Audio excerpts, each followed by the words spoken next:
Everyone. So something I've seen a few times this week already. I think it's becoming a bigger and bigger problem. But if you have vertigo or dizziness or balance problems, something you may want to consider is trying to go gluten free. The reason is I'm going to be looking at cerebellum, and cerebellum problems and imbalances if we're having dizziness and vertigo and things like that. But sometimes, because gluten, the molecular structure looks very similar to the cerebellum, sometimes your body's going to confuse that and also make antibodies against the cerebellum if you're sensitive to gluten. So every time you eat gluten, yes, we'll get an inflammatory reaction with that, and it can cause a lot of problems and symptoms. But the other thing is it can also attack or cause more attacks on that cerebellum as well, making your vertigo, your balance, your dizziness maybe even worse. So it's especially true for you hypothyroid people out there, okay? Because a lot of times, whether you know it or not or have tested it or not, most hypothyroid cases are autoimmune.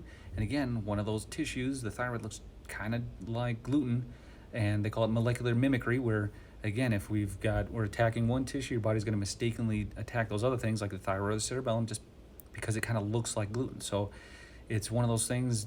For free, you can just give it a shot. If you're having vertigo and dizziness, try to go gluten-free for a couple weeks, see if it helps, or see if you can get a blood test to see if you're sensitive to it. That would be really helpful, because you're not always going to have like digestive symptoms. In fact, most of the time, 78% of the time, you're not going to have a digestive symptom if we've got a gluten sensitivity. It's usually going to be like brain fog or fatigue or pain or something else like that. So could be one of those hidden things. Check it out. You got nothing to lose. So if you're in vertigo or dizziness, give it a shot. All right, hope that helps.